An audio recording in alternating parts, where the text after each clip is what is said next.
One of our subscribers, Nathan, wanted to know. He spotted this 8-track tape in this box load I got here of the Carpenters, and he wanted to know which one I had. This one is Christmas Portrait. It's too bad she died young. 92, although it's been said many times, many ways, Merry Christmas to you. Incidentally, on top here, that always sits here below my reel-to-reel, are a couple of pair of sunglasses. A couple of years ago, wifey and I got remarried in the Elvis Chapel out in Las Vegas. My son and his wife, they instigated that. We had no idea it was going to happen. We went out to Vegas. Next thing we know, we were being whisked away in a white limousine toward the Elvis Chapel. You know, wifey was brought down the aisle by a singing Elvis impersonator. That was a great time. That was a lot of fun going through that. And when it was all over, we got a couple of pair of souvenir Elvis sunglasses. Is that cool or what? Some of you who follow my vids will remember a while back I showed you a Bose Wave radio, and I said I still had to do some more troubleshooting on it because it never did fire up. I said it was a flame out when I showed you, sitting on the bench when I turned it on, nothing happened. Well, you know, that hasn't been forgotten. We've still been working on it. I've been working on it in conjunction with my buddy Brendan. And I think I've got it narrowed down. You see these little babies right here? These little tiny things, believe it or not, are what they call bipolar transistors. Bipolar transistors. And I think I've got it narrowed down to the one that was sitting here. This was the base, emitter, and collector. These two right here. And I think I ordered some, and they were supposed to have been delivered by the mailman today, but of course that didn't happen. It really irritates me. So I'm going to have to wait one more day, probably tomorrow. They should be there. Or maybe they got delivered late at night after I went to work today. I don't know. But I'm going to go ahead and replace that one because it was shorted between the collector and emitter. And this was it right here. I want you to see the size of these things. And there's the size of that thing. Kind of give you an idea. Is that amazing? That thing is supposed to put out 5 volts. Now what that 5 volts does is it provides the power that runs the entire keyboard on the radio. Right now nothing is happening. Nothing is lighting up on the display on the front. None of these buttons will activate no matter what I do because the 5 volts is missing. Here's something that's kind of cool. It's the American Taekwondo Association magazine. This is the 3rd quarter. It's the fall of 2013. It comes out 4 times a year. Anyway, on page 52, it has all kinds of good stuff in it. You know, people who practice this stuff and spend a lot of money, time, and energy, and really, there's the Grand Master. He looks really cool. That's the guy you saw in one of my videos place a medal around our youngest grandson's neck. He's quite a feller. 9th degree black belt. Anyways, all kinds of stuff in here. Entire families are involved in this stuff. Here's another fella right here. Is a Master Ronald Birch Jr. There's another one. There's a Chief Master Lee. Really neat stuff. And you know, they highlight, here's a guy, this kid's from South America, and I guess he had some problems, he overcame them. Here's a story about a woman. Good stuff all the way around. Good magazine, it really is. If you're a student, you pay your dues every month and everything, you get this magazine. And over here, this is the part we really like in our family. It's called the Kids Corner.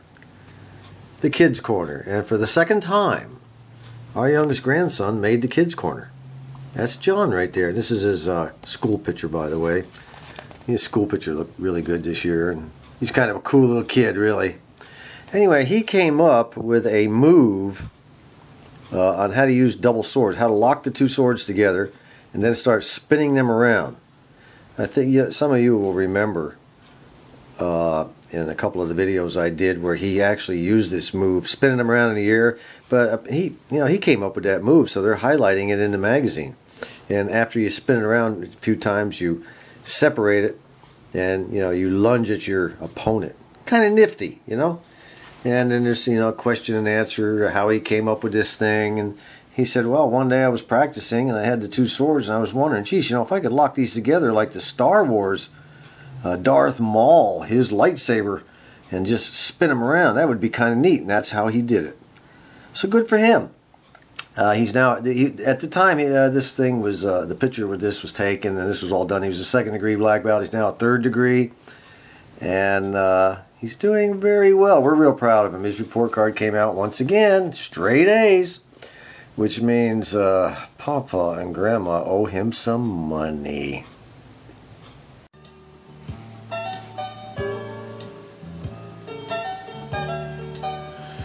Wifey has been wearing out my 8-track tape machine, playing these Floyd Kramer tapes.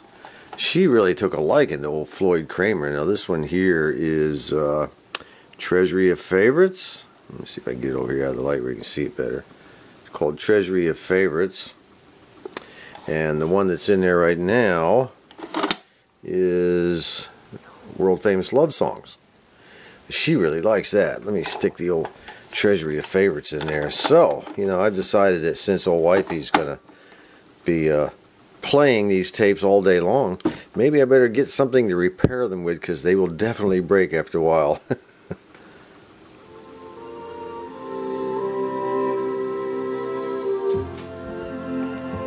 Old Floyd Kramer, she really likes him.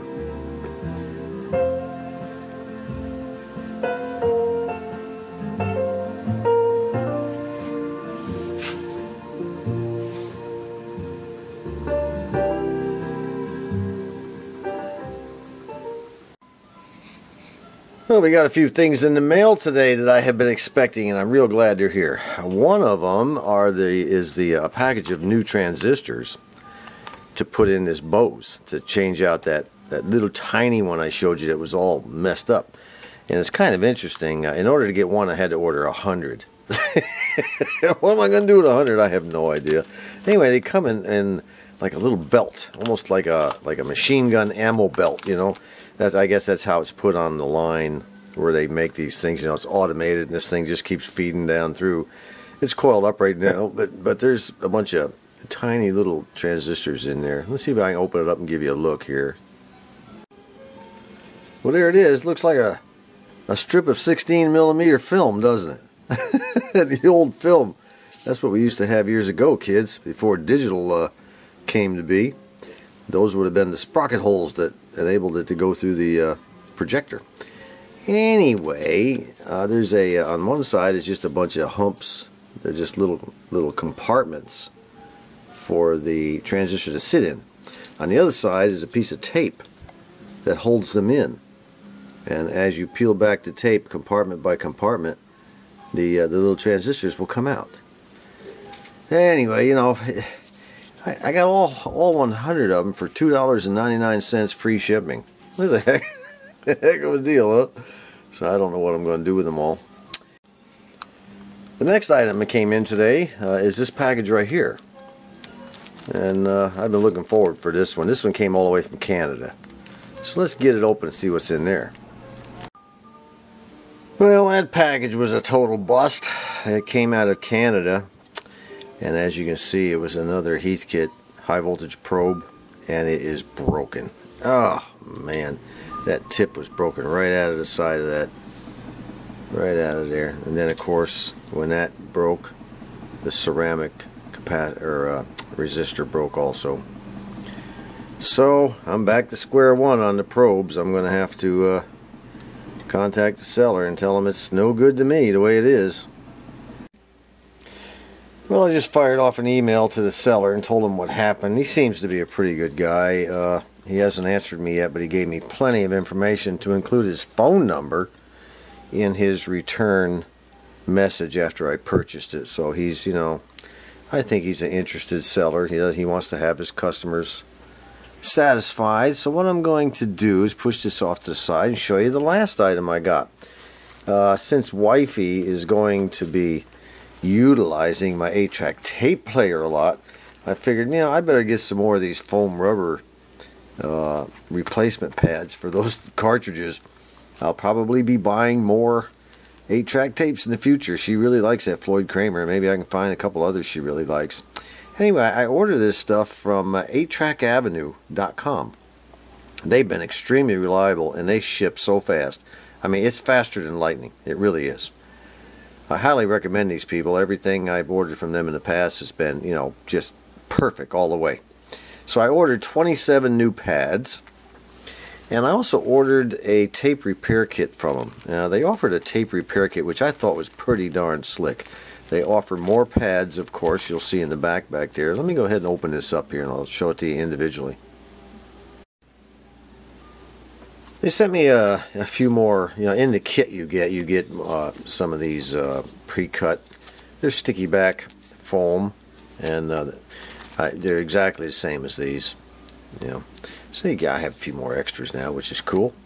They also send me some splicing tape, a thing of splicing tape in this little folded piece of cardboard. The splicing tape goes on the back of the sensing foil once you get the sensing foil replaced. Well, what is sensing foil? Well, sensing foil are these little silver things. They're all sticky back, of course. Everything cut at an angle. And this goes on the tape. It joins the two ends together. This is kind of aluminum foil, kind of metal. And when it comes around at the end of the first run of the first channel on those tape players, it shorts out a relay and causes the machine to move to the next track or the next channel. Kind of interesting, but over the years they come loose, you know, so you got to replace them when that happens. I now have some replacements. I need to get some more of these though. I got to get some. They're pretty pricey, but I got to have some. There's 14 I got there, but that's really not going to be enough, I don't think. And I think I've got a dozen of these splicing tapes, but it's no problem because I have an entire roll of splicing tape right here where my thumb is. The splicing tape is no problem. Okay, they also sent me these 2 strips of felt that you cut to a certain, you cut to the size you need. And the felt is used on these copper. These little copper, instead of foam, some of these 8-track tapes behind the tape, they don't have the foam. They have these little spring things down there. And it holds the tape up, so when the head in the machine comes down, it doesn't collapse the tape all the way to the bottom. It holds it up. Well, of course, you got to have a little felt there on the end. So you cut this off to the size you need, peel it off, stick one there, and stick one there. Be one on each side like that. Pretty cool, huh? Anyway, that's what that's all about. So I've got some of this. I'm not sure, but it seems to me somebody told me I could find this stuff down at Hobby Lobby. I'm going to look the next time I go down. Anyway, that's all part of the kit also. I was kind of glad to get that stuff. And then this copper thing and go back over here. And the last thing is a splicing block. I wanted the metal aluminum one, but, or as Phil over in England says, aluminium. Yes, I wanted aluminium. So anyway, this is wood. I'm learning that British talk, Phil. I'm learning it. I'm getting better and better. Anyway, the splicing tape, you put your tape in here, in that little slot. This is 1/4 inch. You put your tape in there, and then, when you get ready to put your splices and your sensing foil, you have something to, you got to have your tape laid down, or you join the two ends together, then you cut them across with a razor blade so they're nice and neat.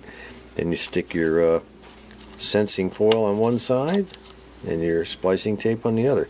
Of course, the splicing tape should be also cut at an angle. I don't know why this isn't. It should be cut at an angle on the ends. It prevents it from being accidentally coming off and being wrapped around the capstan. And so I'll be cutting those at an angle. Well, the tiny little transistor has been resoldered on. We got us a brand new one. I just tested it with the multimeter and it is not shorted. So that's why, if you remember my last Mish-Mash video, I told you I bought that 25 watt soldering iron at the flea market. I found one there, lucky me, for $1.50. That's why I needed a low wattage soldering iron, so I could go ahead and solder these in without, frying these things. They're so tiny. Old Brendan up there in Detroit, my electronics mentor, he was, make sure you get a low wattage iron, use a low wattage iron, which I already knew, but unfortunately I didn't have one, so I had to go out and find one. But let's put it together and see if the radio will at least maybe turn on. I don't know, maybe just lay there dead. I don't know. We'll see. Alright, we're ready to put the power to it. I don't have the grill on. So let's see what's going to happen here. Let's go fire in the hole. Oh my goodness. Oh my goodness. What do we have here?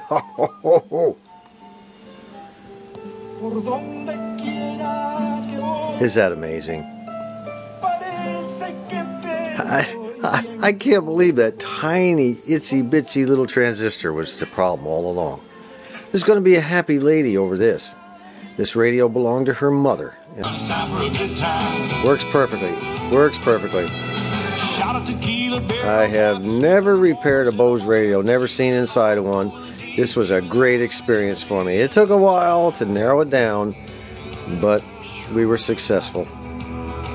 There's a fellow out there named Peter C. I'm not gonna, his last name isn't needed, but he worked real hard providing me with schematics and parts lists and circuit board drawings and everything. And from all of that, put together, we were able to finally come up with something.